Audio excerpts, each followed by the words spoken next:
memento mori, which it can sound cold at first, but the the Latin translation is remember your death. And if you remember your death, what this actually shows urgency. It shows the fact that you still have one more fight. Today is the day. Now is the time. And I love that. Welcome to the Next Level Income Show, where it's our goal to take your income, your investments, and your life to the next level. I'm your host, Chris Larson. If you haven't yet, get a copy of our book for free at our website, nextlevelincome.com. That's www.nextlevelincome.com. Just click on the book link, and I'll even send you a copy if you put your address in. On today's show, we have Bryce Henson. You're in for a treat today. Bryce and I are going to have a great chat about his journey from growing up in a trailer park to now being the CEO of Fit Body Boot Camp. It's the world's fastest growing fitness boot camp franchise. After growing up in a broken home, riddled with addiction, and starting his career at age 11, working multiple jobs and selling his plasma to fund his education. Despite facing these challenges and throughout his 20-year career, Bryce has led the sales of $175 million in professional coaching services. Today, his life mission is to teach leadership, promote capitalism, and defend free speech. And we're going to get into that in today's show. Bryce, great to see you. How you doing today? Chris, super pumped. Thanks so much for having me on. Absolutely, man. I'm really excited to have you on the show. We were catching up a little bit before we started today, and I got to tell the audience how we met, because it's just, and you actually introduced me to a friend of the podcast, Dr. Doug Lucas, which is pretty cool. So kind of going back to the beginning, I work with Craig Ballantyne, who's one of my coaches, one of my advisors. And a lot of people know Craig because he was the first guest on this podcast. And he was the first guest because Cale Wellborn, who unfortunately he passed away a little over a year ago. But Cale went to one of Craig's seminars in Chicago and said, "Hey, we should ask Craig, to be, since, we talk about his books and all this thing, to be the first guest on the podcast," which he was. Craig introduced me to you. You introduced me to the Lucases. Doug Lucas has been on the podcast, Dr. Doug Lucas. And, your team reached out, and I was like, I got this random email for Bryce Henson as you make the rounds here. I was like, oh, Bryce, this is fantastic. We got to have Bryce on the podcast. So I'm super excited. Craig has a saying, your net worth is your network. And I think the fact that you're on this podcast and that little story is a nice illustration. But would love for you to share a little about your journey, how you got here, what you do with Fit Body Boot Camp with the audience.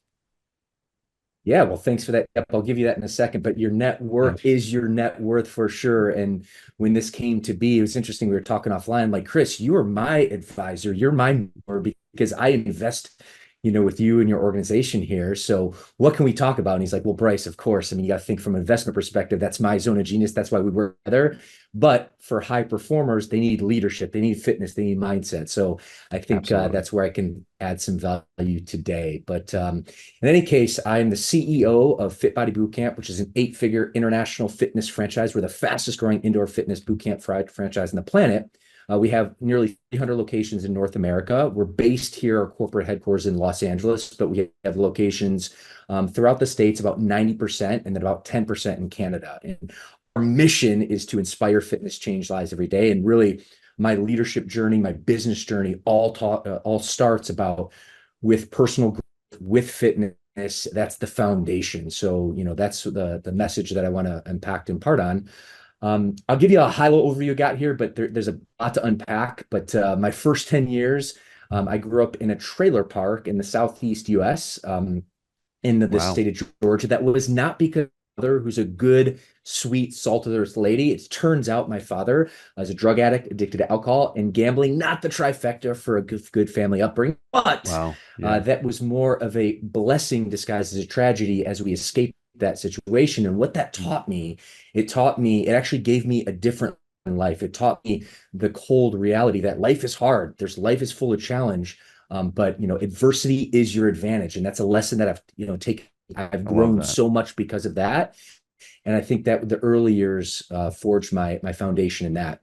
But the latter 10 years, as I put myself through college and university and then started my working world, it was a good situation to get us out of that bad situation with underneath my father's grasp. However, my mother did not have any vision to raising three kids on her own. So we struggled for the better part of 10 years trying to get her on her feet. But my grandmother took us in, and we made it work. And we worked hard. We leaned on ourselves. I learned the value of relationship, of of really working hard and having kind of a blue collar work ethic, but a white collar mindset is really the combination that I like to attack life. And I learned that in those years.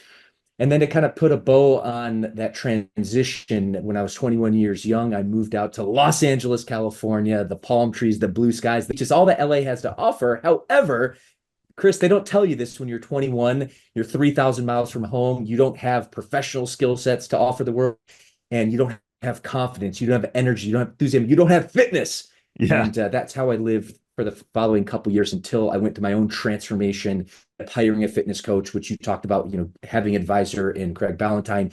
You're my advisor from an investment perspective. So having coaches and guides is so important to kind of put a bow on this foundational part of the story. And how I got inspired to enter the fitness world was I hired a coach who turns out was one of my best friends from college. It was Adam. He had the six-pack abs, the glistening muscles. All the girls looked up to him. I certainly looked up to that. And after a little bit of time living together, I finally mustered up to ask him to show me a little bit about this fitness thing. And really what he did for 2 years, but hyper focus over 6 months, he introduced me to circuit training, lifting weights, clean nutrition, but most importantly, Chris, he introduced me to coaching and accountability. And that's what made all the difference for me. So I got in great shape, but more than that, it changed my life, and it really set the foundation for my career in the fitness industry. So that's a bit of a high level view on who I am and how I got here. Oh, I love that, man. And you had a couple awesome quotes here that I want to dig into. The last one that you mentioned that I wrote down was have a blue collar work ethic, but a white collar mindset. We just had a recent guest on that talks specifically about mindset. His book is actually entitled Mindset. And that's the big thing. Like you can do all the work, but if you don't have the right mindset, you're not going to end up in the right spot. And I think it's a testament to your first quote, which was adversity is your advantage. And, you mentioned, I lost my father at a young age, and, I don't know, it may have been even more challenging to be in your position, Bryce, to have a father that wasn't a good role model and able to do that. You mentioned having your mother and that stable foundation, to do that. And it really set the stage, for what you had. And I see mindset in the background as well, as you say That's right. that. For those people that they, again, I think you and I have lived it, but for somebody that is coming through life and they're like, yeah, I think you've probably seen this, Bryce. They look at you, they're like, oh, Bryce, look, you're a good looking guy, you're fit, you're successful, life's easy for you. You didn't have to deal with these challenges, right? I've had people say that before. They're like, oh, well, Chris, it's easy for you. You're lucky. And these people, without a doubt, they don't know my story. And I said, well, what do you mean by luck? Do you mean I'm lucky because I lost my father? Do I go through some of the challenges? And they're like, well, I didn't really realize that, but you're still lucky because of some of the advantages you have in life. But one of the great quotes I recently heard was, if you're successful, this was Dave Smith. He was on Joe Rogan podcast. He said, if you're successful, you overcome one thing, self-pity.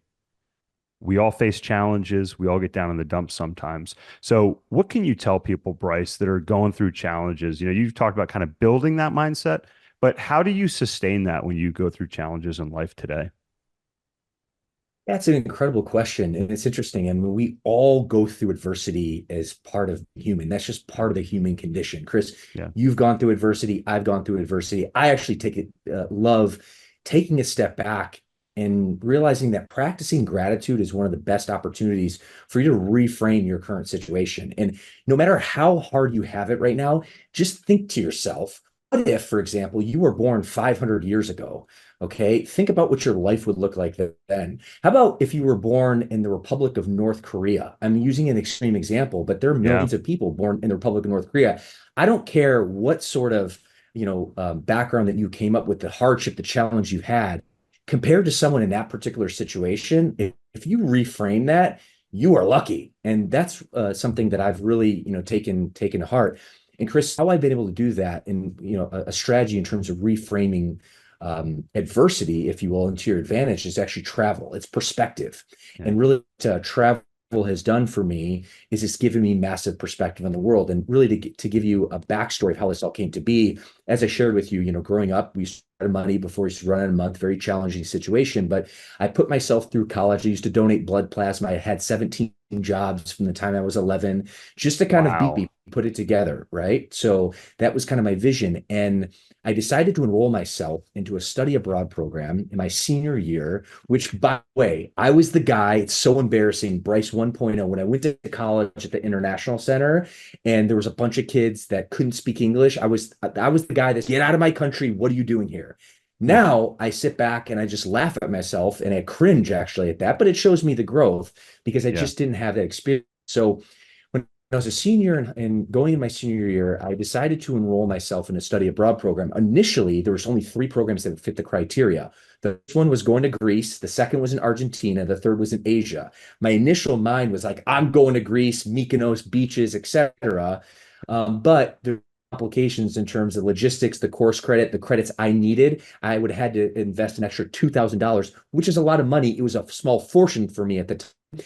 It just didn't Yeah. make sense. Same complication with Argentina. And Hmm. then I decided, you know what?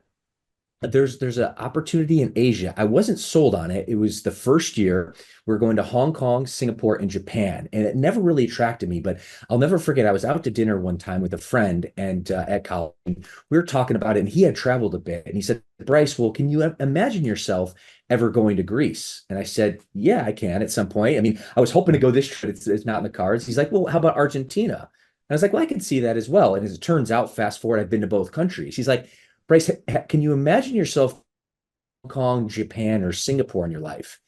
And I turned, his name was Charlie. I was like, I have no actually appetite or vision for that. He's like, Wow. Bryce, that's where you want to go because you're going to unlock a different part of life perspective.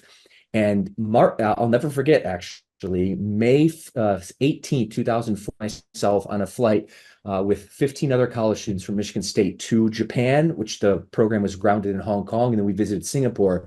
And Chris rocked my world. It gave me perspective. It gave me something that I will always travel, which is, learning from people, perspective. And I think from a leadership lens, leadership is perspective, perspective is leadership. So to kind of bring this all full circle, if you're having a hard time, you're going through adversity and the woe is me, I think number one, it's okay.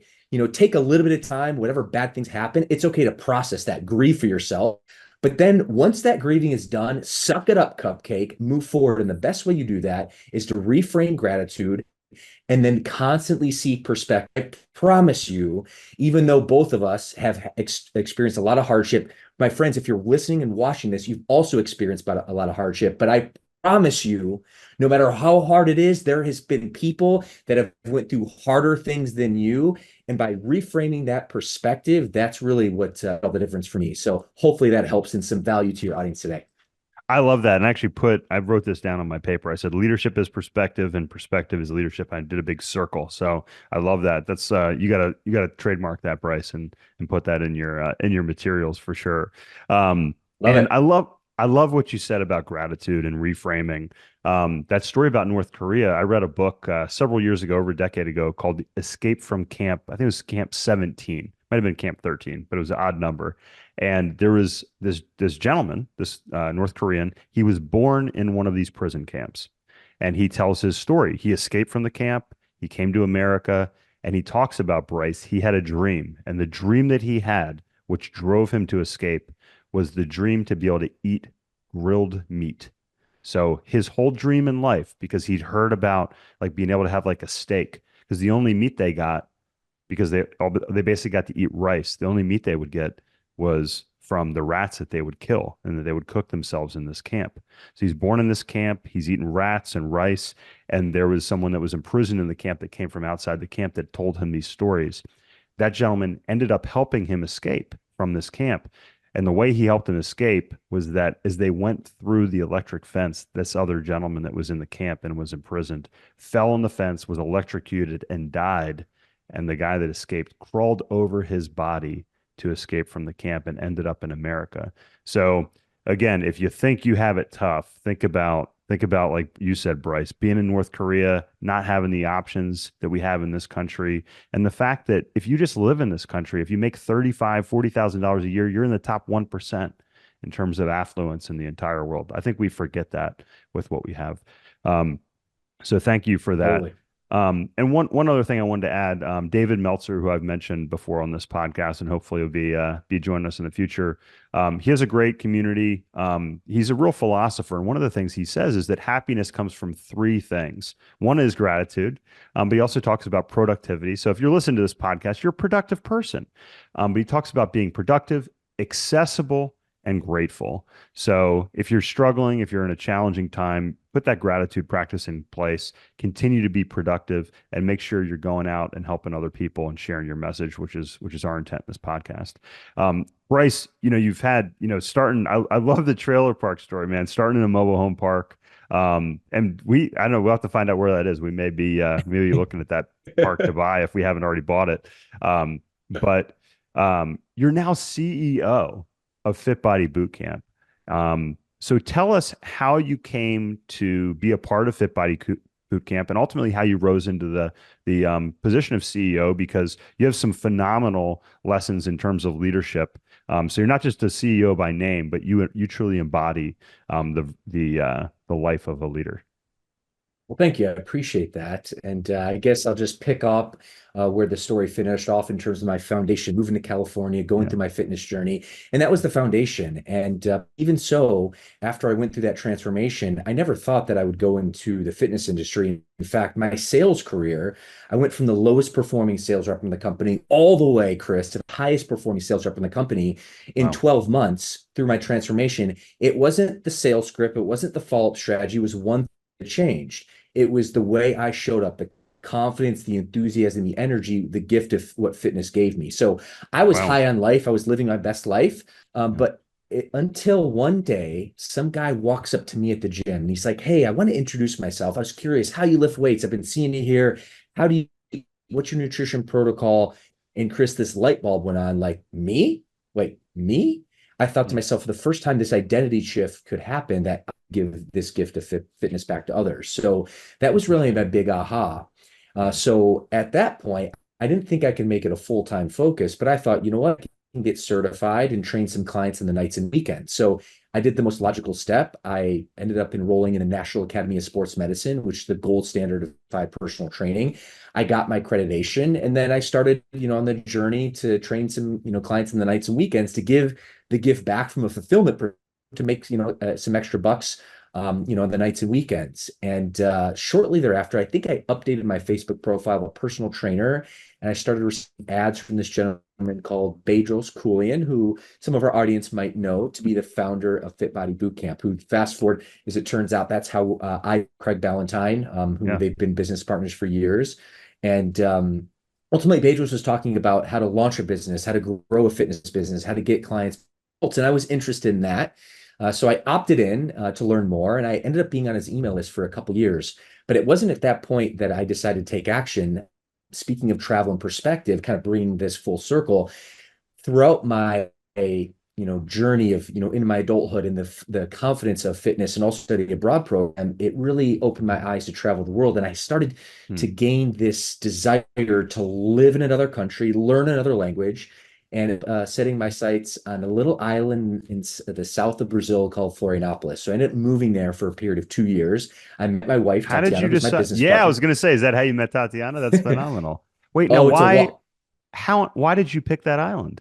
it's a wild story. Try to give you the Okay, clip. well, oh, let's tell it, man. Let's go. Let let's go. So I start traveling the world. By the way, Kobe Bryant was a huge mentor of mine from afar. I loved his winning mentality, his Yeah, the championship Mamba. mindset, Yeah, the Mamba mentality. yeah. Many people don't know is Kobe Bryant spoke fluent Italian. When he was younger in life, from the age of 6 to 12, his father played professional basketball, but not good enough to make the NBA, so moved his family from to Italy.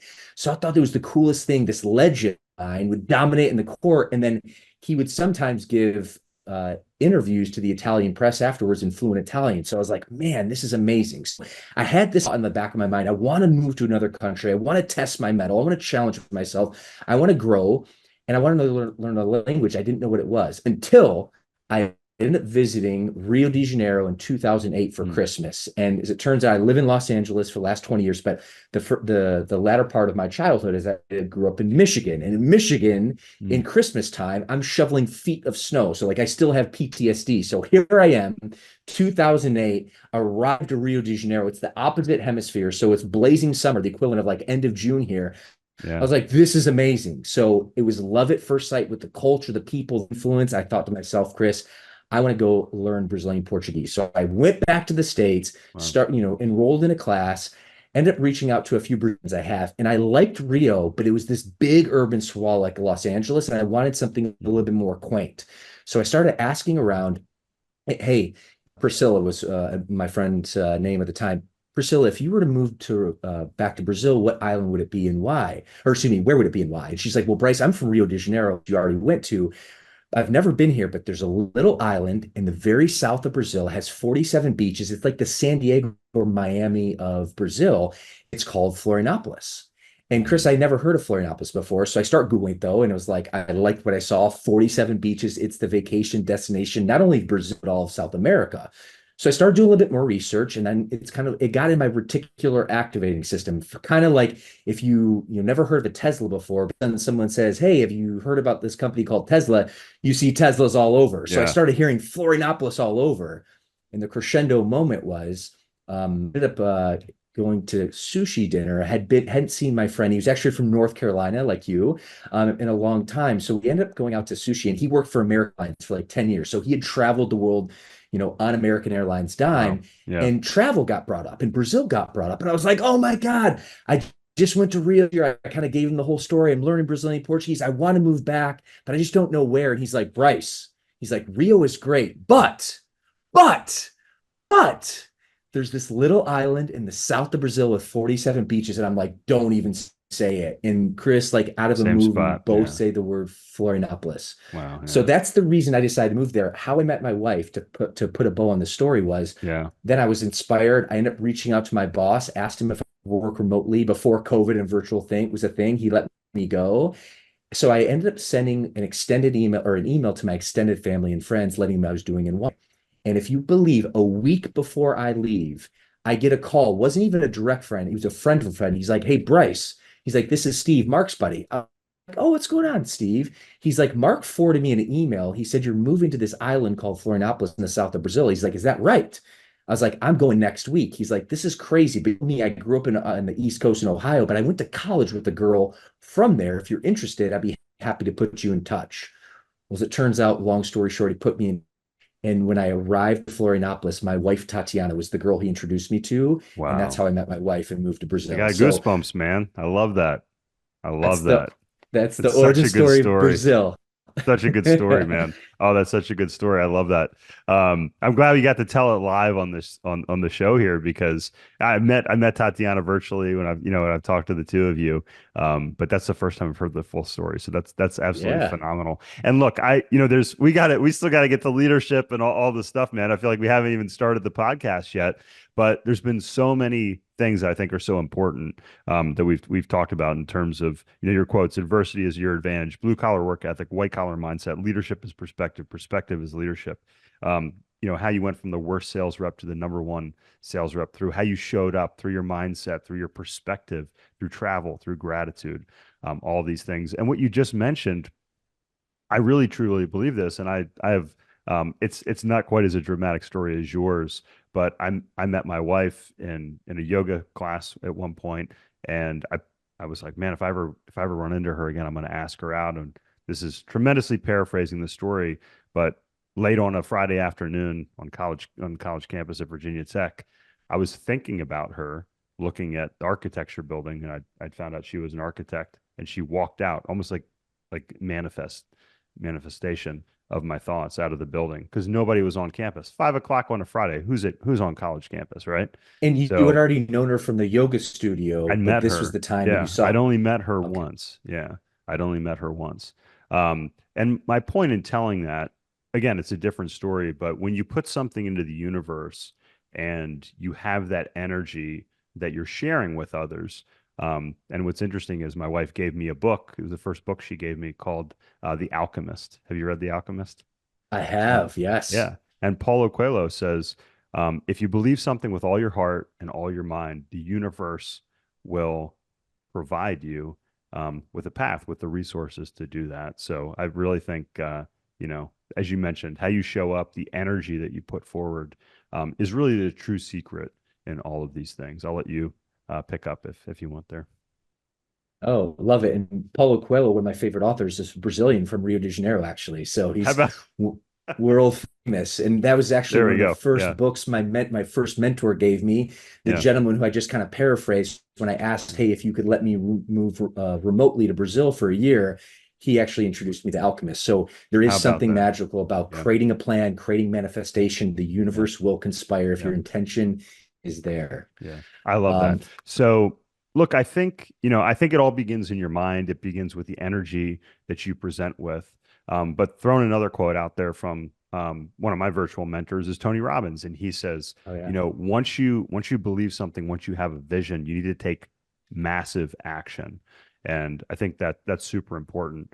Bryce, how did you get through, and how did you steer your organization through COVID, which has got to be one of the darkest times that the fitness industry, or maybe the darkest time that the fitness industry has ever faced? Are you a high income business owner or professional earning 300,000 or even more a year, but still feel like you're living paycheck to paycheck? Are you comfortable working until you're 65 or 70 to retire? Or do you want to achieve financial independence and live life on your own terms? You could join myself and Matt Four and learn how we both became financially independent in our early 30s. We will teach you how to make, keep, and grow your money, teaching you strategies to maximize your earnings, keep your income that you've earned through tax strategy and legal structures, and ultimately teach you how to grow it by determining your personal investing strategy, as well as teach you how to analyze investments so you can grow your passive income to the point to live life on your own terms.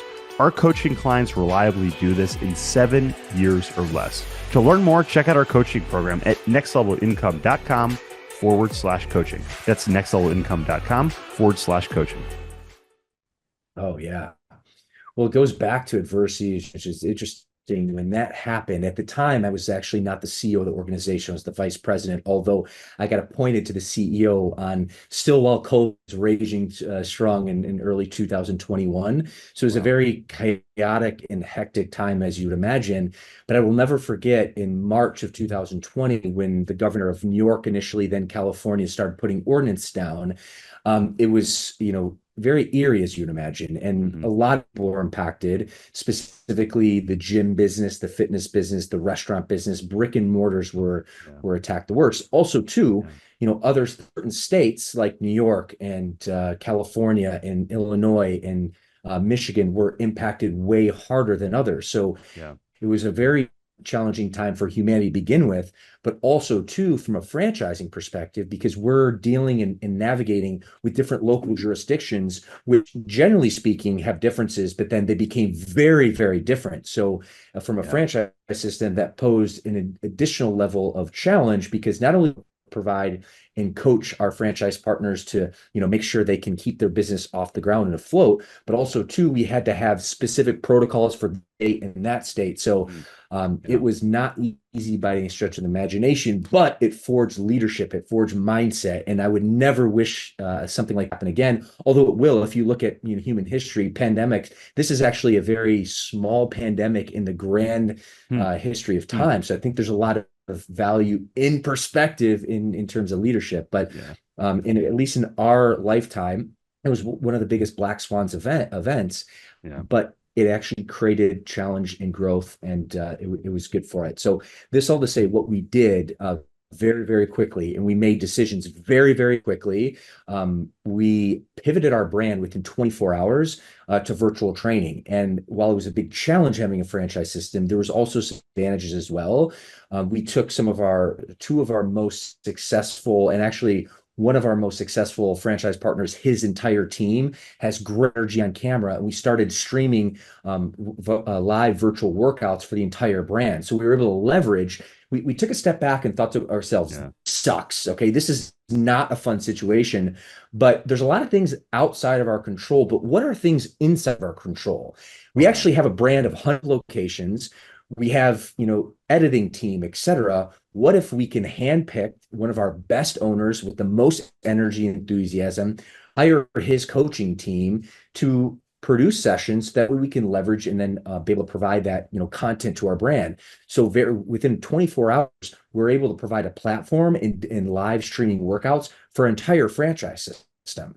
Additionally, we Wow. took that model and not only executed that, but then we repackaged it. And we also taught our franchise partners how to do that within 7 days, how to run and set a Zoom workout, what equipment you need to have. So on the back end, we were managing from a solution perspective, what are things that we can add value to our franchise system?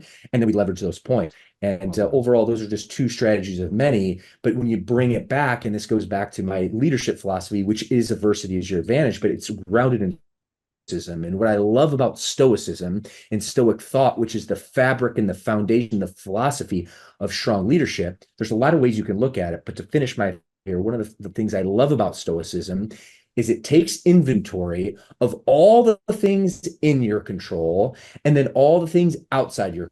And if you want to be really anxious and an effective leader, then you should focus on everything outside your control. That's not my recommendation, but that's if you want to be anxious and nervous all the time. If you actually want to be Yeah. successful and clear headed, then disregard everything outside of your control. And this is, my friends, easier said than done, but focus 100% on what are your controllables, Yes. affect those controllables. And if you were to ask me within 5 minutes how we were able to manage and get through COVID, that. I love that. I love that. And like Craig says, work beats worry, action beats anxiety. And that's Yes. that's one of the things when things are challenging, you say, okay, anxiety comes from fear of the unknown. So I was just having this conversation with somebody earlier today, Bryce, which is if you're facing a challenge, face it head on. The worry, the anxiety about what may or may not happen is the worst when it's in your mind because it's all the worst possibilities are going to happen. If something bad happens, okay, then you can face it, but face it head on and move forward and ask yourself, and you said this, what can control? And then focus on those things you can control. Um, are you familiar with Ryan Holiday, The Obstacle is the Way? You mentioned stoicism. Man, Yeah. 100%. He's been Yeah. foundational in my leadership around stoicism. So I Yeah. clearly you're a fan as well. Actually, I have, you can't see it on the video, but I have a necklace that says Memento Mori from Ryan Holiday. Memento Wow. Mori, which it can sound cold at first, but the Italian, or excuse me, the Latin translation is remember your death. And if you remember your death, what this actually shows urgency. It shows the fact that you still have one more fight. Today is the day. Now is the time. Yeah. And I love that. So I'm glad you brought Ryan up. Man. Yeah, dude, you're like a quote machine and you're popping inspirations in my head. So I can see how you're really a leader of leaders, Bryce, with your philosophy, your life experience, and your knowledge. And this is one of the things that Malcolm Gladwell talks about. When I'm on podcasts, a lot of people ask me about my story. They ask about how I faced the adversity of losing my father, losing my best friend, and going through different things. And Malcolm Gladwell in Outliers talks about desirable difficulties. And I think, you have certainly illustrated this and talked about, adversity is your advantage. I think that's another way to put it. But Malcolm Gladwell talks about the propensity of leaders throughout history that have lost a parent at a young age. And I forget the percentage, but it's a massive number of like presidents and leaders and successful individuals. And I'm an analytic person, so I gotta whether I'm an engineer or not, I got a P and I got my engineering degree hanging on the wall. So I think kind of analytically, right? And we talk through Yep. numbers in real estate. So I try to put this into an equation. So when we're young, we think we're invincible, right? We think we're invincible. So if the value of time is time itself divided by the number of days that we're going to live, and that number is infinite, we think we're going to live forever, the value is effectively zero if we think we're going to live forever. As soon as you quantify that and you whether know when you're going to die or know that you have mortality as your necklace states, the value of time becomes infinitely more valuable than it was prior to you realizing that. And that's what really, at least that's what drives me, deep down fundamentally, being aware of my mortality and the fact that every day is precious and having the ability to do that. So I absolutely love that. Can you say that one more time? Memento mori, am I saying that correctly? Yeah, memento mori. And Yeah. Chris, this is you are my investment advisor to actually quantify my vision and actually put it into equation, Yeah. because you articulate a very different way than I think about it, but that it's so true, and also just highlights your zone of genius, which is the reason I love working together. Oh man, no, this has been we could, we have a time limit on the podcast, but I feel like we're just getting started, Bryce. And I really want to make sure that we get to share with the audience all the resources you have, because if you go to brycehenson.com, it's got a ton of the resources you have up there. Maybe you could share some of those that the audience can find there, and some of the other things that you have that you're working on that can really help others that are looking to be better leaders, whether they're looking to be a leader in their community, whether to be a leader in their family, as a husband, as a father, as a wife, as a mother, or a leader in their business. Well, I appreciate that. For me, I just love leadership. The reason I love leadership is leadership for me is always the problem. It's always the solution. I love building teams. I love working with people. And you break it down, that's the core of leadership. And so if I can continue to help your audience on, would love to. There's a few that you can find me at brycehenson.com. My podcast is a free leadership resource. It's the podcast episode of the show is called CEO Show with Bryce Henson. Be a great free resource. Coaching group, which the coaching group is designed to help men and women transform their lives through mental, professional transformation. So you can find more information there. If you're interested to, inspire fitness, change lives, have an awesome coaching program that you can impact your local community, you can also find more about Fit Body Bootcamp there. So go to my site, brycehenson.com, and you can find all the other more.